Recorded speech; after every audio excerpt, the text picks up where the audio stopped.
Bom dia, estamos iniciando a nossa transmissão aqui no Facebook, a nossa live, o programa Hora da Notícia, que já vai entrar no ar. Estamos aqui em estúdio já com o André Capiberibe e o querido Hélio Malveira, se preparando para entrar na transmissão do programa Hora da Notícia. Eu inicio, como todo dia, agradecendo as pessoas que compartilharam o nosso vídeo, como o Hamilton Martins, o Alexandre Viana, o Ayrton Rocha, o Aristeu Henrique, o José Sérgio Araújo, a Sandra Cabral, o Jesus Alves, o Djalva Costa e o Olavo Souza. E reitero, que vocês continuem interagindo, fazendo comentários e principalmente compartilhando para aumentar a nossa audiência nas redes sociais. A Hora da Notícia. Apresentação dos jornalistas André Capiberibe. Não perguntar por mim, não. Muito bom dia, 5 em ponto. Em Fortaleza, começando a Hora da Notícia. Hoje, sexta-feira, dia 9 de novembro de 2018. Sou André Capiberibe, Hélio Malveira, trabalhando conosco aqui no áudio. Amigo Hélio, amigo do dia a dia, amigo querido, amigo antigo. O Hélio, 60 anos de rádio. Mesmo sou novinho. Luciano Cueva, bom dia. Bom dia, André Capiberibe. Bom dia, o Hélio. 60 só numa rádio só, né? Bom dia para Luiz Camilo, quem já está aqui conosco no Facebook, na transmissão ao vivo, como José Dantas, Solange Mesquita, Paulo Freitas, Michel Mendonça, o Wellington Nogueira e o Adriano Figueiredo. Bom dia a todos. Bom dia, o pessoal também da Rádio Princesa do Norte, em Morrinhos, que retransmite o nosso programa, assim como a Web Rádio Interative Metro do Wellington Pereira, em Maranguape. Bom dia. Bom dia, Luciano. 5 e 1. O senador Eunício deu entrevista exclusiva ao Estadão. Está no estado de São Paulo de hoje, né? Se você... É pequenininho, né? Na verdade, ele está na manchete dizendo: Senado dá recados e cobra interlocução de Bolsonaro.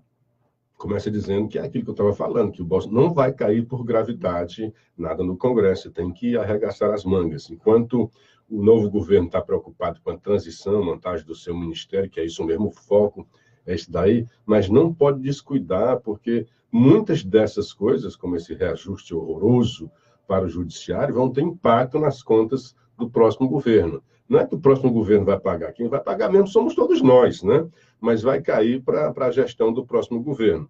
E tem uma entrevista, ele diz: não importa se Bolsonaro vai gostar ou não. O presidente do Congresso e do Senado, Eunício Oliveira, disse ao Estado que não está preocupado se o presidente eleito Jair Bolsonaro vai gostar ou não do resultado das votações na Casa. Sem conseguir a reeleição, ele ficará sem mandato no ano que vem. Alguém da equipe de Bolsonaro ou o futuro ministro Onyx Lorenzoni procurou o senhor? Não. Você acha que o Onyx vai me procurar? Não vai. Tive o cuidado de dizer que nós estamos reduzindo os incentivos em torno de 40%. Senão amanhã dizem que é pauta bomba, que é outra pauta bomba. Porque qual é essa? É o chamado Rota 2030, que é a redução de incentivos para a área automotiva, né? Então é dinheiro do Estado que está sendo... redução de benefícios. Então, os caras deixam de pagar imposto. Então, se o aumento do salário é despesa para o governo, nesse aqui é diminuição de arrecadação. Então, por um lado, você aumenta a despesa, por outro, você diminui a arrecadação. É um horror. No caso, vai ter mais incentivo... a renovação, era o chamado Inova Alto, né? Então, houve agora a renovação desses benefícios que estava previsto que iria acabar com isso daí. E outra coisa, esse negócio de incentivo é algo que tem que ser discutido. Não tem incentivo à indústria automobilística, o governo não perde de forma alguma. Porque, e sempre quem paga a conta são os otários, e os otários somos nós. Porque, como é, por exemplo... Aliás, negócio de pagar a conta, hoje tem um editorial do Estadão muito interessante. Quem vai pagar as contas mesmo, do reajuste do judiciário, somos todos brasileiros, mas principalmente aqueles 12,5 milhões de brasileiros que estão sem empregos, né? Ele coloca assim: olha, tudo bem que o judiciário está aí há uns 4 anos sem reajuste, mas criaram o auxílio moradia. Mas tem gente que não tem condição de ter reajuste nenhum, porque sequer salário ele está recebendo. É verdade, mas nessa questão em específico da indústria automobilística, e que a gente pode passar para várias outras indústrias e setores do desenvolvimento da nossa economia, por exemplo, de um lado, o governo dá benefícios fiscais de isenção de tributos, E, por outro lado, a carga tributária de um cidadão comum como nós, quando compra um carro, é uma loucura. Um Corolla, por exemplo, nos Estados Unidos custa o quê? 50, 60 mil reais. Aqui custa o dobro. E por que o dobro? Porque metade é de imposto. Não tem condições, Luciano. Não tem condições. Ou seja, mas enfim, não vamos perder aqui o foco. Bom dia para o Padre Freitas, que está em São Luís, no Maranhão. Pois é, aí ele continua, né? Pauta bomba. Ah, o Bolsonaro disse que não gostou. Não estou preocupado se o Bolsonaro vai gostar ou não. Qual é o motivo de eu, como presidente de um poder, vou procurar o presidente eleito de outro poder para perguntar o que ele quer? Parece um oferecimento de disposição para se credenciar para alguma coisa. Zero. Está correto, Eunício. Na verdade, e aliás, Eunício fez até um aceno, disse que chegou a perguntar para o Paulo Guedes, né? Olha, o que é interesse aqui de votação? Nós temos várias votações e não para, né? Não vai esperar que o governo assuma para deixar de votar. E os mandatos continuam até fevereiro, eles estão lá naquela casa. E parece que o Paulo Guedes simplesmente desdenhou, né? Porque, olha, está sendo votado o orçamento, o Eunício acenou para o Paulo Guedes, né? O que é de interesse do governo? E o Paulo Guedes simplesmente desdenhou e veio com aquela coisa meio arrogante, que tem que dar uma prensa no Congresso, e daí a resposta, né? Parece até uma resposta, é uma prensa que querem dar, pois é, contra essa prensa está pegando a porrada aí, né? O senhor não quer? Pergunta o repórter sobre essa história que ele termina assim, né? Parece um oferecimento de disposição para se credenciar para alguma coisa. Zero, foi o que ele disse, né? O senhor não quer? Não farei isso. Comuniquei ao Paulo Guedes que estava, tá aqui, né? Que estava prorrogando o orçamento 2 vezes. Ele disse, ou você vota a Previdência, ou o PT volta. Olha o Paulo Guedes dizendo para o Eunício. Primeiro, não estou preocupado com a volta ou não do PT. Resposta do Eunício. Até o último dia em que eu for presidente, ninguém vai interferir nesse poder. Olha só como é meio arrogante mesmo que o Paulo Guedes está dizendo. Como se jogasse no colo do Eunício. Olha, ou você volta à Previdência, ou o PT vai voltar. Isso não tem nada a ver com isso, não. A última pergunta. Há uma insatisfação do Congresso com o governo eleito? Ele responde, não me sinto nada incomodado, só não aceito que digam que o Congresso tem de levar prensa. Olha a resposta. Aqui tem a liberdade de cada um botar o dedinho e votar sim, não ou abstenção. E a matéria, isso é a entrevista da página de política, a 4, né, onde a manchete principal é Senado dá recados e cobra interlocução de Bolsonaro. Isso o Senado, dentro da matéria, tem um próprio... Porque não há nenhum PSL eleito, desculpa, dentro do Senado. Há 8 deputados do PSL hoje, mas nenhum senador. No próximo governo vai ter.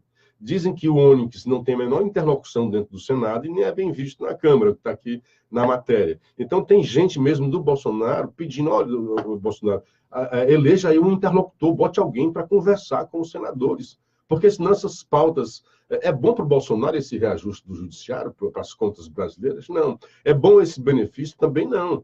Então, tem que ter cuidado se outras pautas bombas não vão cair por aí. É como eu disse, tem que arregaçar as mangas, porque esse apoio não vem por gravidade. O aumento é uma coisa, o benefício fiscal, enfim, eu não sei se é tão prejudicial assim. Tem que ver. Queda de arrecadação. Deixa de arrecadar, mas por outro lado, tem que ver se tem potencial de aumentar a venda de automóveis e, com isso, aumentar também a arrecadação tributária. Mas isso foi uma coisa que a Dilma fez lá atrás e não deu certo. É uma coisa que eu não concordo, Luciano. É uma coisa que eu não concordo. Eu já disse várias vezes, inclusive do microfone dessa rádio, Elmar Oliveira é testemunha e há de se lembrar, que eu acho, antes de tudo, uma maldade com o brasileiro. O que o governo da Dilma fez, o que vários governos fizeram, e não só aqui no Brasil, botar na cabeça de um cidadão que, sei lá, com um salário de R$ 1.000, R$ 1.500, o camarada pode comprar uma casa própria, pode comprar Minha Casa Minha Vida, em qualquer projeto que seja, pode comprar um carro zero, pode sair fazendo crediário à torta e à direita, o governo federal incentivando. Não que não possa, claro que pode, mas tem que ter planejamento. Tem que ter planejamento. E não foi o que teve durante a gestão do PT, não teve esse planejamento. Prova disso é a penhora aí de vários apartamentos e casas financiadas, carros que as pessoas não conseguem pagar e por aí vai. Dentro no editorial do Estadão, traz lá uma fala do senador Ricardo Ferraço, que ele se colocou contra o reajuste. Aí traz uma novidade que a gente não percebia, né, porque nem não tem conhecimento disso. Aos Vários argumentos contra a elevação dos salários. O relator do projeto, o senador Ricardo Ferraço, acrescentou detalhes de peso. Por estar fora da lei de diretrizes orçamentárias e da proposta do Orçamento Geral da União, os parlamentares nem poderiam votar o aumento. Olha só, né? Não estava previsto no orçamento. E tem mais, além disso, recordou, é proibido elevar salários nos últimos 180 dias de governo.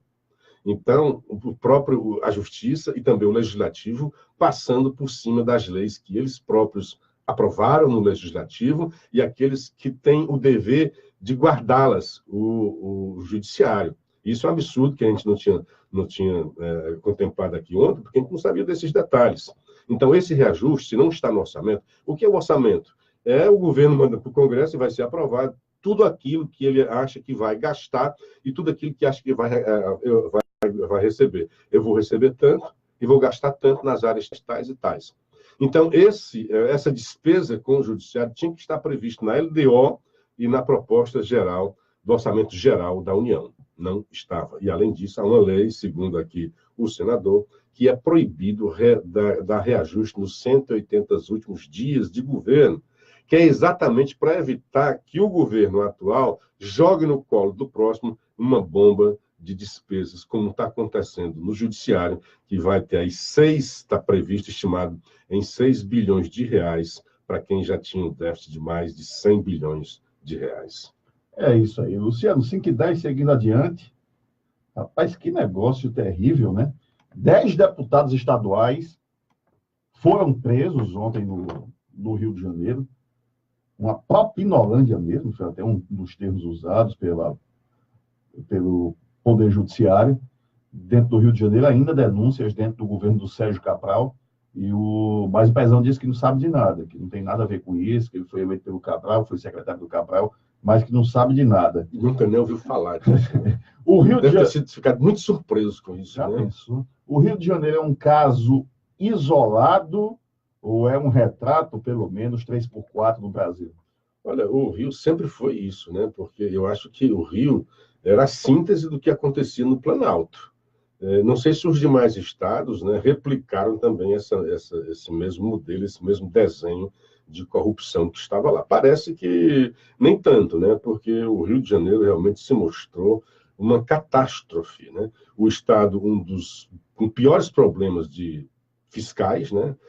Com problema de pagar servidor, estava atrasado, o 13º de policiais chegou a ser atrasado. Foi uma conjunção, porque quando o petróleo caiu, e o Rio de Janeiro, da Bacia de Campos, tem muita coisa lá de royalties, houve uma mudança na lei de royalties, então isso prejudicou o Estado, mas prejudicou o Estado principalmente a gestão de Sérgio Cabral, que se mostrava, nas palavras de Lula, né, uma das melhores gestões, e até ele teria que mudar o título para votar em Sérgio Cabral. Na verdade, se mostrava também uma das mais ladravazes, né, uma das mais corruptas do Brasil. Montou ali realmente uma organização criminosa no mesmo pleito, no mesmo molde que foi feito lá no Planalto e talvez até com mais expertise, né? Montou ali um esquema, comprou, lá atrás houve um mensalão no Planalto, ali tinha um mensalinho na Assembleia Legislativa, juntou também, foi pior porque levou na sua enxurrada de corrupção, levou também o TCE, a cúpula, todos, os conselheiros, quase todos do TCE, também entraram nessa corrupção, procuradores, né? Era um esquema, era uma verdadeira, uma grandiosa quadrilha, grandiosa organização criminosa que tomou conta do Rio de Janeiro, elegeu muita gente, tanto para o Executivo como para o Legislativo, e está aí o Pezão no cinismo dizer que não tinha nada a ver com isso. Ele foi eleito também por essa organização criminosa, se beneficiou da ação dessa quadrilha, né, que está aí, o governador está preso, bem lembrado pelo ministro Moro, não prendi só o Lula, né, porque tudo parece que o governador está preso, o presidente da Assembleia está em prisão domiciliar e por aí vai. Agora mais 10 deputados estão Mais presos, 10 né? deputados. O procurador foi preso, muita gente foi presa. Pois é, o ex-procurador-geral do Estado foi preso. Vários conselheiros de tribunais também foram presos, né? Já foram soltos, né? Dá para fazer sessão legislativa do Rio de Janeiro dentro da cadeia. Dá para fazer todo. O Tribunal de Contas se reúne na cadeia, a Assembleia se reúne na cadeia, o Executivo se reúne na cadeia, e a via também chegou ao Judiciário, né? Porque o Judiciário é sempre mais difícil, né, de você entrar, é mais fechado, mas havia também corrupção no Judiciário carioca. É lamentável, né, porque um estado maravilhoso, uma cidade linda como o Rio de Janeiro, e o estado todo, o estado fluminense, não merecia isso, não merecia esses gestores, né, que chegaram propondo muita coisa boa, interessante para o Rio de Janeiro, mas o que resultou foi isso daí. O pior é que muitas vezes nós aqui do Ceará e de todo o resto do Brasil somos chamados a pagar essa conta, porque hoje os estados de maior penúria, né, de problemas é o Rio de Janeiro, depois o Rio Grande do Sul, o Rio Grande do Norte também não é essas coisas, né, e até Minas estaria meio cambaleante. Então, nesse caso, viva o estado do Ceará e os seus gestores que não deixaram esse tipo de problemas. Em termos fiscais, o estado do Ceará é exemplo para todo o Brasil. 5h15. Você é uma notícia positiva, notícia bacana aqui para nós todos. O Ceará registrou pelo 7º mês consecutivo queda no índice de homicídios. Outra notícia boa, né? Pois é, e o jornal O Povo destaca em matéria tanto no Povo Online como na versão impressa, que com queda de 29,8% em mortes violentas, em outubro, o Ceará registrou o 7º mês consecutivo de redução nos crimes violentos, letais e intencionais, que inclui homicídios, lesões corporais seguidas de morte e latrocínios.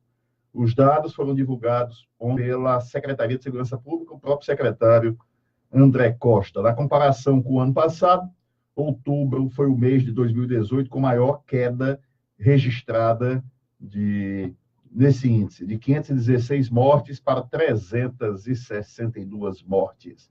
A maior redução ocorreu na região sul do Ceará, com 44,9. No acumulado do ano, foram registrados em todo o estado 3.863 mortes, uma queda de 8,2%. Enfim, muita gente morrendo aí, o crime correndo solto, mas pelo menos, se no 7º mês consecutivo temos esse registro de queda de homicídios, talvez o secretário André Costa, mesmo de forma tardia, tenha encontrado o caminho das pedras e terá, portanto, nosso apoio.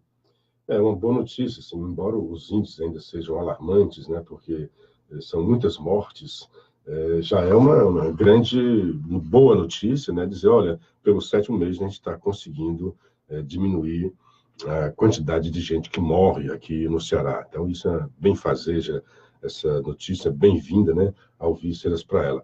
Deixa eu dar um bom dia para, primeiro, o nosso amigo Adriano Figueiredo, a Valônia Campos, doutor Paulo Roberto, o Rodrigo Bezerra, a Marícia Avelino de Potiretama, mandando um abraço para a gente, Orlando Inocêncio, a Catarina Soares, Sebastiana Silva, o Carlos Silva, Tânia Martins, de Boa Vista, minha querida Tânia, um beijo para você, Heriberto Barroso, um grande abraço, Jesus Alves, bom dia, dizer que estamos sempre no programa, Flávio Cavalcante, Wellington Pereira, Alexandre Viana, Marta Reis, Marcos Brito, o Maurício Teles Freire fazendo inveja, gente. Hoje estou aqui em Nápoles, ouvindo vocês, beleza, hein? Né?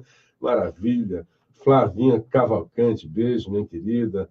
A Verinela Costa, o Eufrásio, Marcolino Neto, de Santa Quitéria, Domingos Sarro, de São Pompeu, o Celino Nogueira. O Celino estava naquela dúvida, é bom a gente deixar claro aquela história da votação do Congresso, que a gente ficou naquela história. Não tem essa história, o que existe, até ontem eu fui pesquisar para vocês, mandei até um zap para vocês, deixa eu ver se é verdade, no regimento do Senado. O que o regimento diz, na constituição da mesa, é assegurada, porque ontem teve gente que ficou em dúvida, e a gente não quer deixar dúvida que a gente tem essa responsabilidade com os nossos ouvintes, né?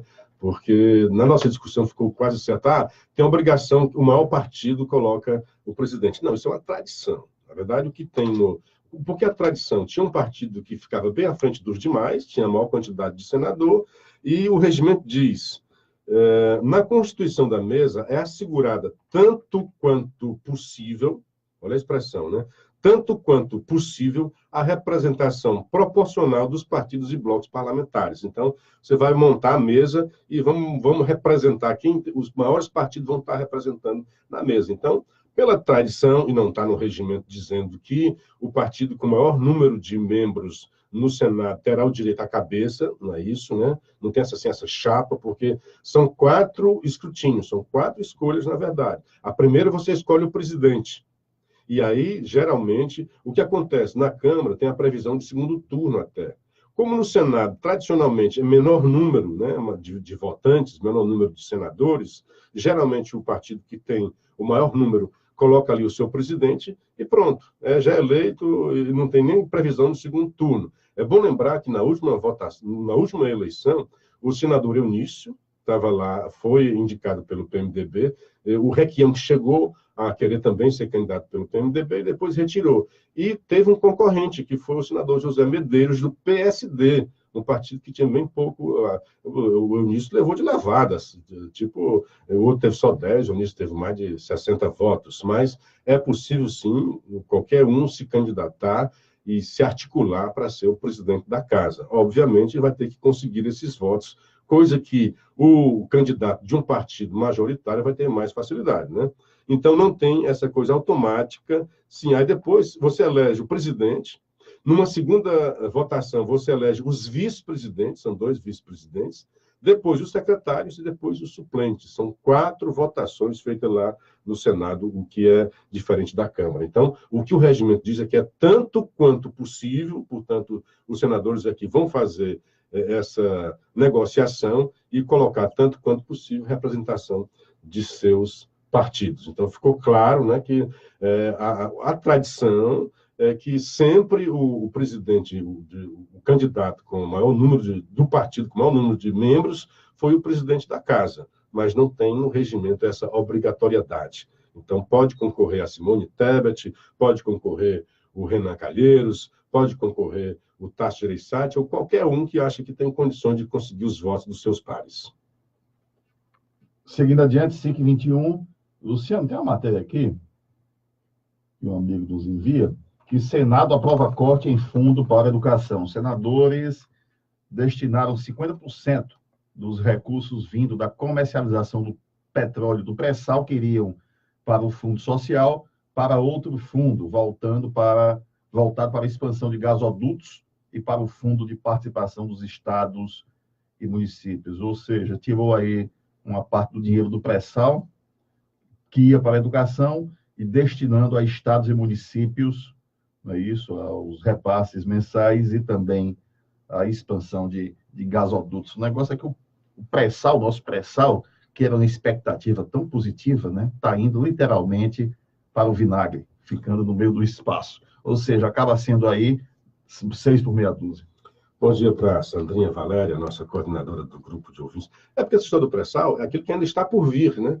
Não foi ainda realizado. A coisa interessante também que aconteceu esses dias foi a votação da outorga, né, remunerosa, de outras empresas que queiram participar da exploração do pré-sal possam fazer, e não somente a Petrobras, mesmo porque a Petrobras não está com esse dinheiro todo, né, para fazer esses investimentos.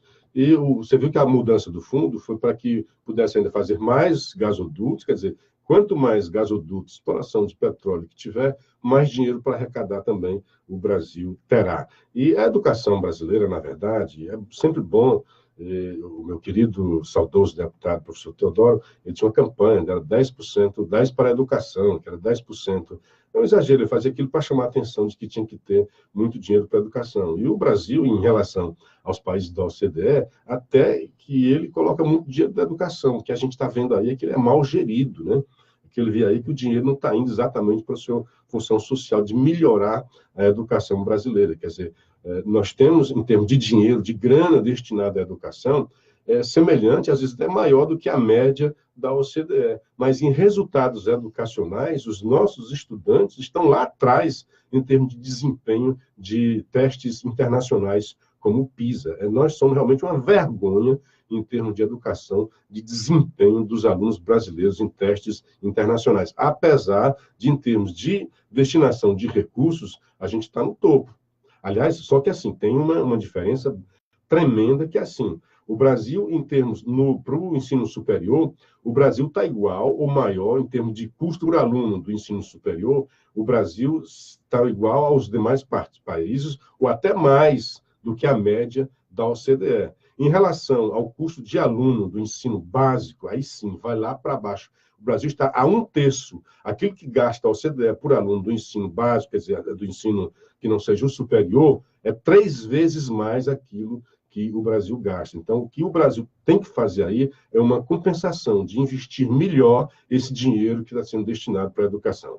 Luciano, não sei se você viu, com certeza viu, que ontem a Assembleia Legislativa aqui do Estado aprovou matéria importante a respeito do teto para aposentados no estado do Ceará, que recebem, claro, pelo governo do estado. Vai ter um teto acima de 5.600, alguma coisa do gênero. Quem quiser ganhar mais vai contribuir e receber por fora, o que é justo, o que é legítimo, o que é correto. Então, tem um teto, 5.000 e alguma coisa. Quem quiser ganhar mais, quando aposentado, vai ter que contribuir por fora.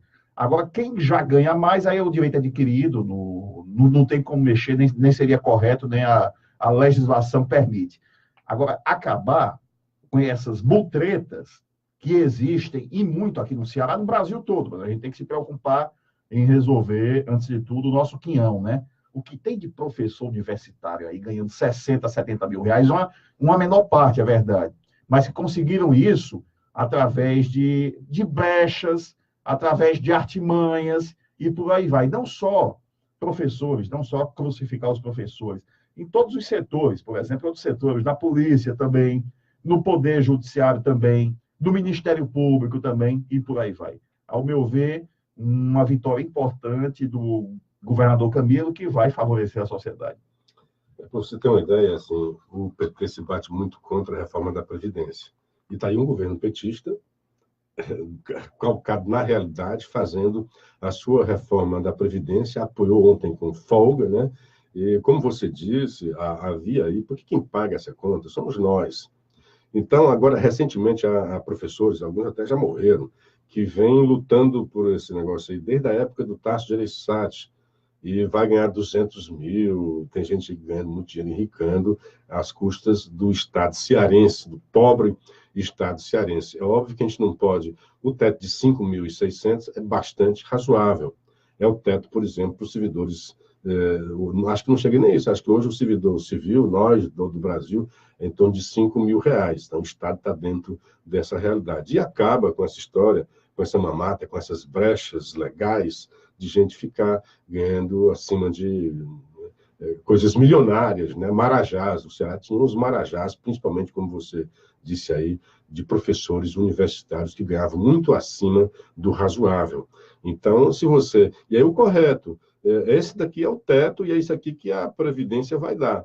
Se você acha que esses 5.600 não serão suficientes para cobrir as suas despesas na sua aposentadoria, você tem que ser previdente e começar a fazer uma poupança desde já, procurar uma previdência privada, e eu acho que até dentro da proposta que vem aí do Guedes, da Previdência, há também essa história que é de capitalização, o sistema de capitalização para que você... Quanto mais você poupar agora, maior será a sua aposentadoria no final. Então, eu acho que fez bem o Estado. Bom dia, Edilson Mapurunga. É uma vitória do Estado. Muita gente achou e ranger de dente porque essa história dos direitos adquiridos, que havia mudança. O certo é o seguinte, não adianta eu dizer que tem direitos adquiridos se o Estado não tem o dinheiro para pagar.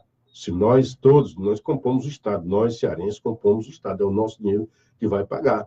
É cair na realidade. Não existe, o dinheiro não cai do céu. Se não há o dinheiro suficiente para pagar, não tem como eu ficar vociferando, o Estado está sendo absurdo contra nós, cearenses. Não, havia também absurdos de gente ganhando marajás, ganhando dinheiro às nossas custas. Então, está aí o Estado avançando, já tinha feito antes um reajuste, né, da própria contribuição da Previdência, e agora terminando agora com essa votação ontem na Assembleia, com uma maioria expressiva apoiando o projeto da reforma da Previdência aqui no estado do Ceará. Boa notícia. 5h28 vai ter o cearense na equipe do Bolsonaro, né? Notícia. Você conhece Luciano Castro? Ouviu falar? Não. Tem da área de energia, né? Exatamente, um jovem ainda, 45 anos, engenheiro especialista em energia, foi escolhido para compor a equipe de transição do presidente eleito Jair Bolsonaro, natural de Fortaleza, 45 anos, como já dito. Luciano foi convidado pelo futuro ministro da Economia, Paulo Guedes, figura central na composição do governo do militar reformado. Destaca aqui matéria do Diário do Nordeste. Legal que possa fazer um bom trabalho. E por falar em militar, o general Mourão não pode mais voar junto com o presidente Bolsonaro, né? Porque é mais do que razoável. Protocolar. Protocolar. Ou seja, teve alguém falhando aí quando permitiram que, em um voo da FAB, saindo de Brasília, do Rio a Brasília, Bolsonaro e Mourão fossem juntos. Mourão voltou em avião de carreira. Eu acho que não custava nada a FAB pegar lá um jatinho e dar uma viagem para o vice-presidente. Bom dia para o Flávio Pontes, mandando um abraço para os contabilistas, porque vai que acontece uma catástrofe, aí a gente perde o presidente, perde o vice-presidente. Aí novas eleições, olha só a perda, né? Só em perder o presidente, que ninguém quer que isso aconteça, já é uma perda horrorosa. Depois perder o vice, depois novas eleições. Então, não vamos dar chance às bruxas, né? Vamos fazer tudo direitinho, um viaja de um lado, outro viaja de outro. É bom até que nem viagem, né? Quando vai para um canto, o outro fica em terra, para não acontecer, para não dar chance ao azar. Bom dia para o Edilson. Aliás, hoje eu trouxe... O Renato não veio, né? Ontem ele fez aquelas histórias aqui do Enem, me fez ler, eu fui ler a prova do Enem, ontem eu li a prova do Enem todinha. Meu Deus. Muito interessante, a prova muito bem elaborada, mas agora realmente tem aqui e acolá algumas coisas. O Renato tinha razão naquela história da vó, você é lésbica, que eu não estava sabendo, né? Mas, na verdade, aí ele diz, olha por quantos textos do Guimarães Rosa, ele citou Guimarães Rosa, e, por coincidência, há 3 menções, há 2 textos do Guimarães Rosa lá. Cada questão, são 45 questões na área de linguagem. O Bolsonaro errou com aquela história do dialeto, não existe essa. E a prefeitura, a vereadora Priscila, foi para as redes sociais e fez uma crítica bastante interessante, porque a prefeitura, certamente a moçada alegre da prefeitura, né, fez lá uma postagem, né, e fez um glossário sobre o que seria o dialeto secreto dos gays. E diz a estupidez, a bobagem, para você se dar bem no Enem, entenda isso. E eu quero deixar muito claro, porque muita gente não leu a prova, você não precisa, aquilo é um texto de apoio. Deixa eu explicar. A prova do Enem de linguagem, todas elas, são 45 questões. Para cada questão, há um texto de apoio. Toda questão tem um texto de apoio, que é para ajudar a pessoa. O Enem, a mudança do vestibular para o Enem, é a chamada, eles têm lá a teoria de resposta ao item. Estudei tudo isso daí, e eu conheci um pouco, porque o professor Teodoro, eu trabalhava com ele trabalhava na área de educação, então a gente se especializava nisso, porque eu escrevia sobre essas coisas. Então, mudou, porque quando chegou o Enem, tirou aquela decoreba que era o vestibular e passou a ajudar o aluno a pensar mais.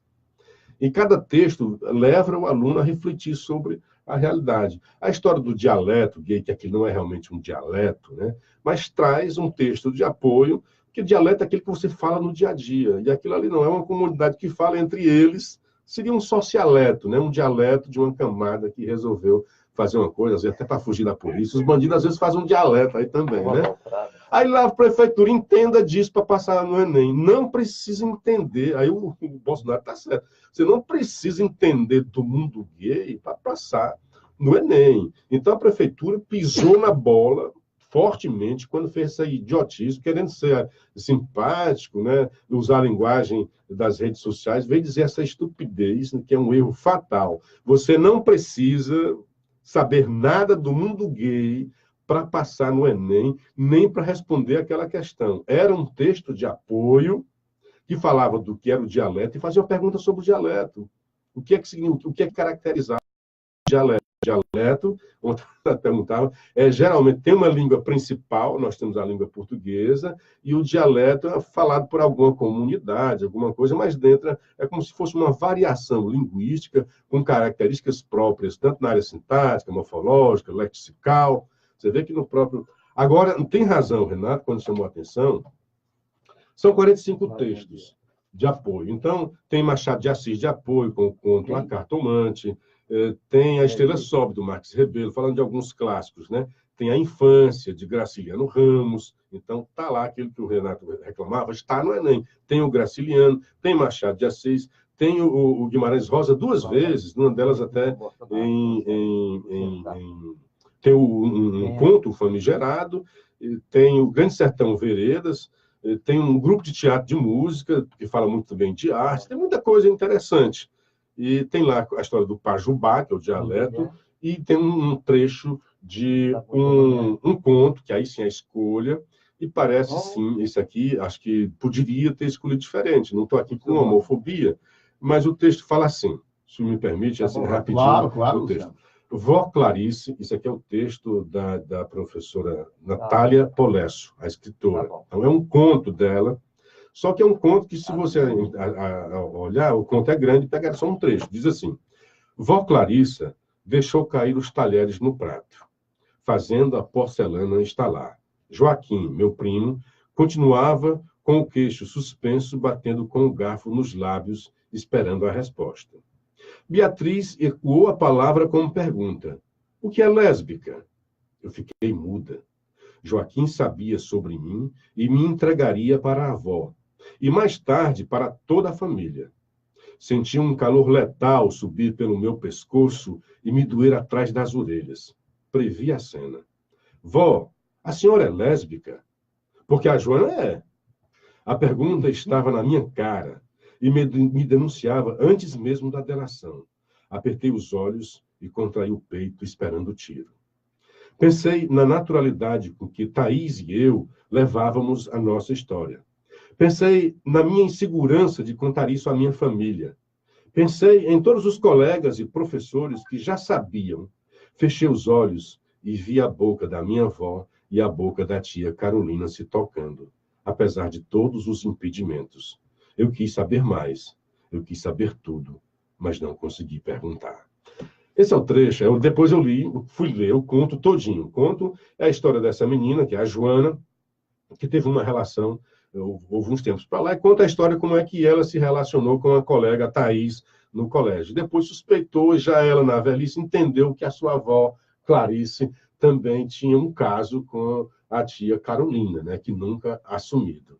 Então, realmente, o trecho vai perguntar depois sobre a tensão que existe na família, patati e patatá.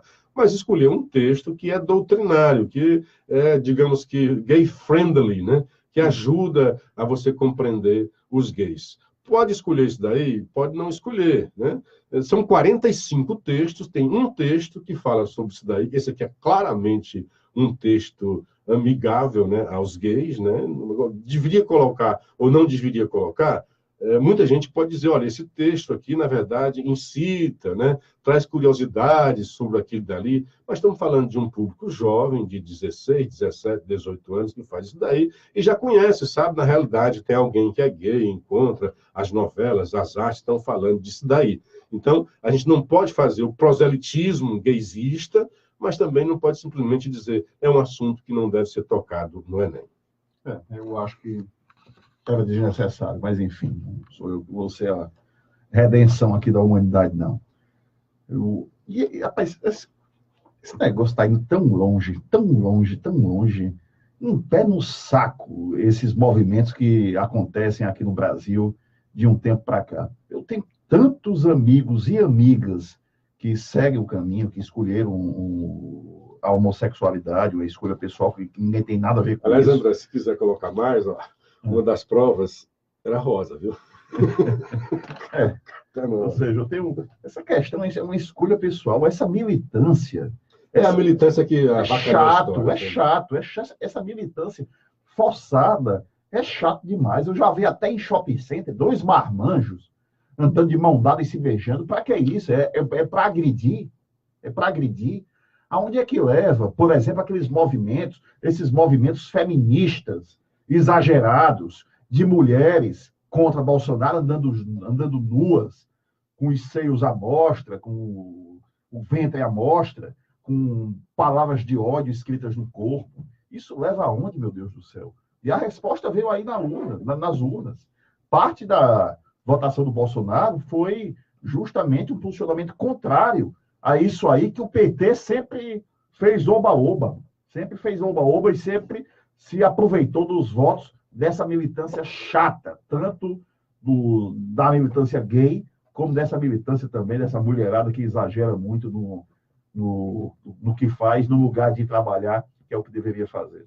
Na verdade, não é só o PT, né? A esquerda toda no mundo, é por isso que está havendo esse movimento contrário, né?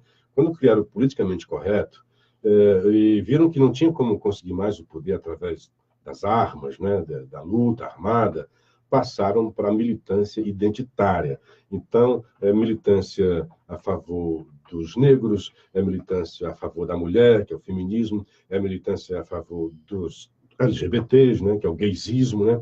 O problema é quando você passa para o outro lado. É óbvio que nós temos que ter uma relação civilizatória com todas as pessoas que têm essas identidades. E nós somos todos irmãos, e independentemente da cor da nossa pele, independente da nossa ideologia, independentemente do que nós façamos com a nossa alma ou com o nosso corpo, cada um faz o que quer, e a gente tem que ter a tolerância. Na verdade, eu acho que a gente veio ao mundo, e por causa dessa multiplicidade, dessa diversidade, a gente tem que fazer interações com todos os nossos irmãos. Porque se fosse só com os nossos, é o nazismo, né? Só eles eram bons, só eles eram bonitos, só eles eram os melhores. Não, a gente tem que ter essa miscigenação de todos os tipos, não só racial, mas também de ideias, de ideologias, de crenças, né? E cada um respeitando o espaço dos outros, né? Cada um no seu quadrado. O problema é que, para combater o que existia de preconceito, você foi para o outro lado, até criando um preconceito positivo, né? Então, achar que o cara que é negro é melhor do que os outros, o cara que é gay é melhor do que os outros, né? Porque é passar, a mulher é melhor do que os outros, ser mulher é melhor do que os outros. Como era visto como uma coisa menor, a mulher sempre foi vista, né? Tradicionalmente. O negro, muitas vezes, foi visto por causa também da escravidão, e os gays também, por causa do grande preconceito, tinham seus direitos colocados de lado, não podiam nem exercer a sua opção sexual. Então, cada um tem que exercer, mas não precisa tentar ofender, nem tentar agredir. Então, essa história, por exemplo, não é bom que um casal hétero, né, fique também se agarrando, como aconteceu outro dia na praia, até um policial, era coisa de héteros, né? Mas, ao mesmo tempo, agride. Então, você quer fazer as suas coisas, os seus afetos, assim, com mais radicalidade, vá para dentro do seu quarto, faça isso lá com quem você quiser, com quantas pessoas você quiser. Não tem nada a ver com isso. Mas não precisa ficar dizendo, olha, eu sou bom porque sou negro, eu sou melhor do que você porque sou gay, ou sou melhor do que você porque sou mulher. Somos todos iguais. Né? Escolha pessoal, cada um tem a sua. Poxa, é chato demais tudo isso aí. Sendo chato, você que é purista, você que é purista da língua. Já fui. Não. É hétero ou hetero? Hétero. Heterossexual. Né? Não é hetero, não? Olha lá. Não, é hétero. Aí quando você fala hetero, na verdade é um prefixo, né? Então tem homossexual. Aí quando você fala homo, aí às vezes quando você tira, isola o prefixo, né? Aí você quer chamar o hetero, mas se você vai, é heterossexual, você vê que há uma subtônica, né? A tônica é o ao, né? Sexual. E você não fala heterossexual, é heterossexual. Pode ver aí no seu dicionário aí. Aí manca, não ver. Olha só, para quem não tem programa hoje à noite, ou melhor, para quem vai ficar em casa hoje à noite, Ciro Gomes deu entrevista à Globo News. E destaca aqui a matéria que Ciro dá continuidade à sua... Olha só, ele bate no PT, viu? Bate no PT. Reportagem do jornal O Globo destaca os bastidores da entrevista de Ciro ao grande jornalista Roberto Dávila. Ciro Gomes está de volta com seu velho estilo. Vai aparecer hoje no programa de Roberto Dávila na Globo News, batendo mais no PT do que em Bolsonaro. Em relação a Lula, Ciro diz que mágoa não é um sentimento que vale para a política, mas o Lula criou o nós e eles. Eu sou o eles, disse Ciro. E sobre Bolsonaro, Ciro disse aquilo que a gente já disse, e está correto, grande Cirão. Ele é o piloto do avião em que todos estamos como passageiros. Sou obrigado a desejar que tudo dê certo. Claro, claríssimo. Grande Ciro, o Ciro se mostrando, primeiro, ele não é Bolsonaro. É muito claro que ele não é Bolsonaro, né? Deixou isso claro desde sempre. Ele não, foi a primeira palavra dele, mas deixou muito mais claro ainda que não é petista.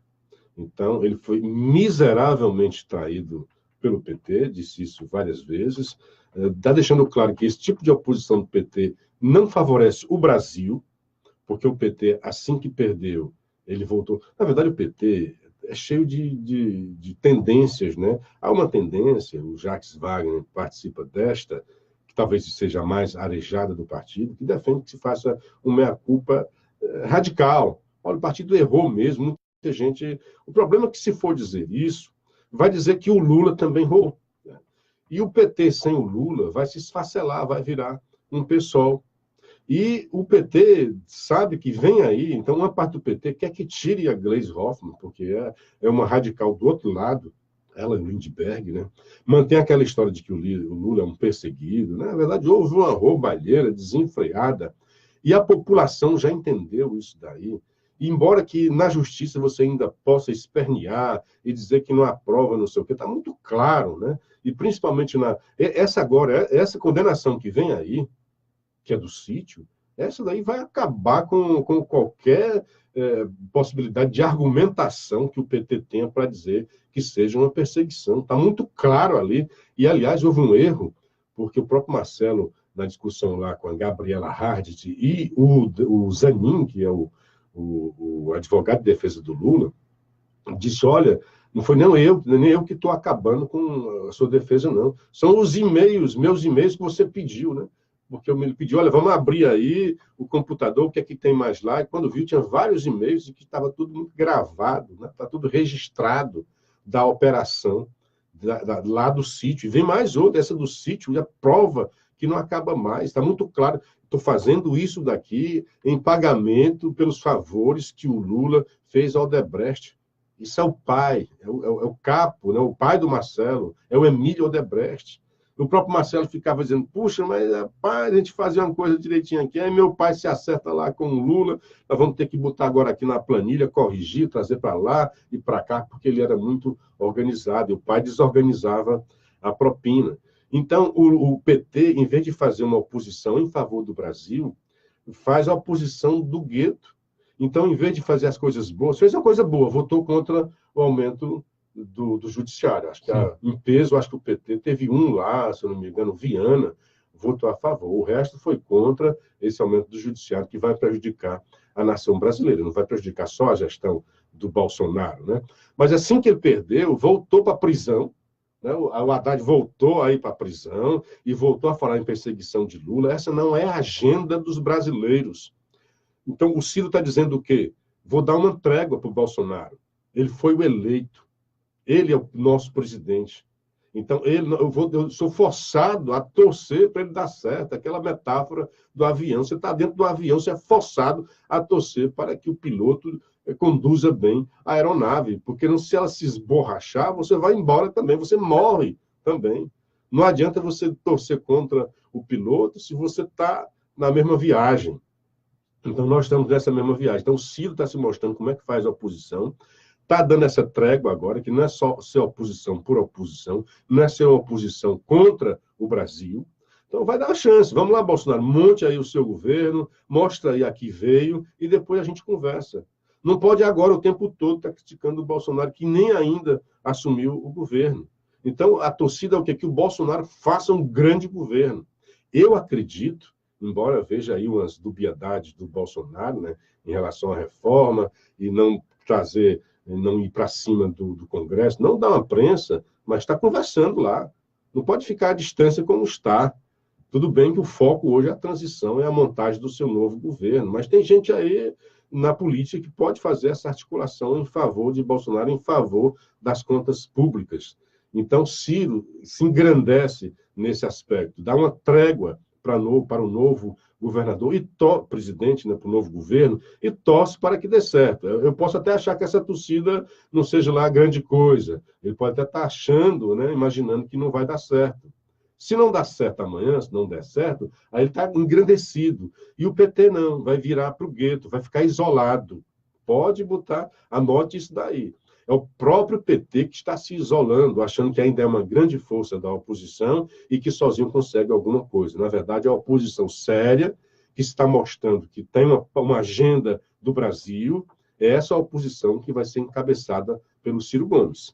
Essa oposição que diz, eu vou dar uma trégua para Bolsonaro, eu quero ver o que é que ele vai fazer. E não está no outro dia, e está aí já querendo, dizendo que a eleição está errada, que o Lula tem que acabar com tudo, o processo contra o Lula, soltar o Lula, inocentar o Lula. Essa é a agenda do PT. Essa é a agenda do Lula, não a agenda dos brasileiros. Então, grande Ciro. É isso, assim que se faz um grande político. É isso aí. 5h49. O ex-presidente do Equador, Rafael Correa, e o antagonista disse que o Correa é amigão do Lula, pediu asilo na Bélgica, destacou a agência Reuters. Correa, que vive na Bélgica há 1 ano e meio, teve prisão preventiva decretada quarta-feira última, anteontem. A medida judicial visa convocá-lo a julgamento no qual é acusado pelo sequestro de antigo opositor. É isso aí. Ele está querendo seguir o Lula, mas o Lula é que ele está mostrando que devia ter seguido. O Lula sempre acreditou que seria impune, né? Que a justiça brasileira não iria alcançá-lo, né? A tradição, né? Porque senão, ele tinha feito isso que o amigão dele está fazendo. Tinha ido para fora do Brasil e já teria, na hora que veio o primeiro processo, teria pedido asilo político para dizer que estava sendo. E o Lula tem cidadania italiana, né? Graças à descendência aí da família da mulher dele, Dona Marisa, de saudosa memória. Falar em descendência italiana é um negócio impressionante, né? O que a gente tem de bandidos aqui no Brasil com cidadania italiana. É o Lula, é o Palocci, Eduardo Cunha também está na lista, o Pisolato, né? E por aí vai. Aquele ex-banqueiro, dono aí de um banco, que deu um golpe, e por aí vai. Um negócio realmente curioso, digamos assim. Luciano, seguindo adiante, 5h50. Tem uma matéria interessante aqui que destaca a Folha de São Paulo, que em fim da Rouanet, que muita gente defende aí o fim da Lei Rouanet, mas segundo reportagem da Folha, causaria apagão em orquestras, museus e musicais. E está no corpo do texto que, alvo de recentes e acaloradas discussões, a Lei Rouanet tem sido fortemente criticada por parte da sociedade, eu me incluo, e da classe política, havendo mesmo quem defenda a extinção do mecanismo, hoje o principal instrumento federal de incentivo às artes. A retórica ganhou força com a eleição de Bolsonaro, seguindo adiante, mas não dá para acabar com a Lei Rouanet, né? Tem que ajeitar o negócio, tem que moralizar o coreto e não acabar com a Lei Rouanet. O que eu sou contra é, por exemplo, artistas que tanto admiramos, que tanto gostamos e desde sempre, como Chico Buarque, Maria Bethânia, Caetano Veloso e por aí vai, conseguirem verbas bilionárias da Lei Rouanet. Esse pessoal não precisa disso. Pronto, você chegou no ponto. Tem aquela música do Titãs, polícia para quem precisa de polícia. Então, a Lei Rouanet para quem precisa da Lei Rouanet. Esses caras, como você acabou de citar, os grandiosos, que não precisam de financiamento, de incentivo do governo para sobreviver e para fazer seus musicais, as suas peças, não precisam. A Lei Rouanet é interessante para a movimentação, para a arte brasileira, mas, primeira coisa, tem que ser descentralizada. Se você for atrás de fazer uma análise, aí, fizer uma análise da Lei Rouanet, o grosso dos recursos ficam no Sudeste, é Rio e São Paulo. Tudo bem, de vez em quando chegam aqui algumas peças, alguns musicais trazidos, que sem a Lei Rouanet não viriam para cá. Mas há muito artista brasileiro, o Ceará é um celeiro de artes, e aí sim, vamos diversificar. Não vamos deixar. Vamos fazer o seguinte: quer ajudar os grandes, dê 20% da produção e deixe 80% para quem faz arte e que não tem condições de ir para cima, de ir para os grandes conglomerados artísticos, né? Que pode jogar na mídia os artistas. Ajude esses caras. tantos músicos que tem por aí, tantas peças de teatro que poderiam ser incentivadas aqui no Ceará. O Ceará mesmo é um celeiro de artistas e que precisa de incentivo, porque são todos muito pobres, muitos que a gente nem conhece, porque não tem condição de levar a sua arte para o teatro, ou não tem como levar a sua arte para as rádios, né, Tanta gente música, boa. e que precisa. Então, a Lei Rouanet serve para ajudar essas pessoas que realmente precisam. Os grandes, os caras que já estão lá, que já fizeram a sua carreira, não precisam tanto da Lei Rouanet. Tanta gente boa que ficou pelo meio do caminho e acabou no esquecimento, no ostracismo.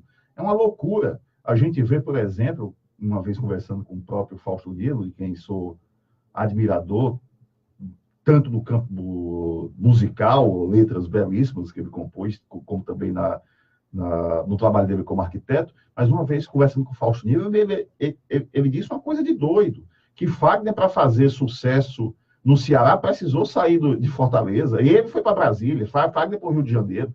Isso é uma loucura.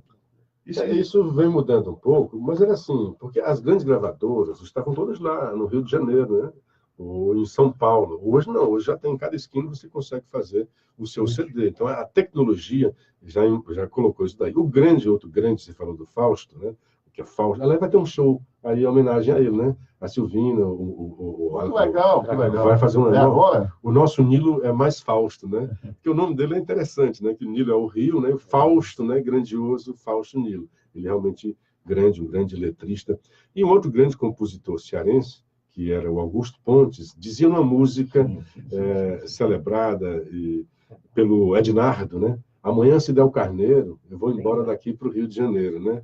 As coisas vêm de lá, eu mesmo vou buscar e vou voltar em revistas multicoloridas para a menina distraída repetir a minha voz. Que Deus salve todos nós. Então, isso daí, esse é um hino do artista cearense, não só cearense. A gente só era fazer sucesso, se bem que é antigo, né, que o profeta não faz milagre dentro da sua própria casa. Mas só acontecia se fosse assim. Se você não fizesse sucesso lá fora, não fosse reconhecido lá fora, aqui dentro você era simplesmente... Eu lembro da peça The Mino Times, Gracinha Soares, Edilson Soares, lá no Zé de Alencar. The Mino Times, com direção do Ricardo Guilherme, né? Do Mino, no texto do Mino, e fazia essas coisas, né? O cearense, quando o Belchior, né? Grande Belchior, aí, o Belchior, quando era só aqui no Ceará, quando ele fazia sucesso, o próprio cearense, cansei de pagar picolé para o Belchior, eu estava com ele lá e tal, ele colocava lá para baixo. Então, isso que está na música do nosso querido Augusto, é isso. Precisava ir para o Rio de Janeiro, fazer sucesso lá fora, para só então ser reconhecido pelos seus. E ainda tinha, quando chegasse, né, o cara se mostrar, o Malveira, esse cara está fazendo sucesso aí. Conheci demais, cansei de pagar ônibus para ele, não era, caía morto, ajudava ele. Ainda tinha essa coisa que o cearense fazia. Hoje é mais fácil você produzir um CD aqui no Ceará, tem produtoras aqui no Ceará, tem muitos estúdios aqui no Ceará, e também para prensar o seu CD, coisa que era impensável. Antigamente era o bolachão, o vinil, né? Você tinha que sair daqui, você tinha que fazer tudo no Rio de Janeiro ou São Paulo. Hoje não, você já consegue fazer aqui. Precisa realmente da grana, do incentivo. Tem o estúdio do Fagner, do Peninha, que é maravilhoso. E seguindo adiante, você falou do Ricardo Guilherme, é porque o Ricardo Guilherme, enfim, é um camarada que faz tudo. Foi meu professor de teatro, gosto muito dele. Trabalhei com ele no teatro. Tudo que o Ricardo faz com brilhantismo. Agora, é uma pena ele não ter abraçado somente o teatro, né? Eu acho o Ricardo um ator maravilhoso, maravilhoso, que não deve nada a nenhum ator desses famosos do Brasil. Não, mas você está dizendo que ele não ficou? Ele ficou muito só no teatro, na verdade. Ele ficou só muito no teatro, né? Ele fazia aquela coisa em televisão para ganhar o dinheiro, porque exatamente isso. Falta a grana para incentivar a arte cearense. E como você diz, o Ricardo Guilherme é um grande ator nacional. Maravilhoso. Já assisti até... Não é um grande ator cearense, é um grande ator nacional nascido no Ceará. Toda peça que o Ricardo fazia, que o Ricardo faz, sempre tem sempre eu vou assistir. Eu acho ele maravilhoso. É isso aí, Luciano. E esse show em homenagem ao Fausto é agora? É agora. Eu só estou lembrado, não estou aqui com os dados, eu sei que...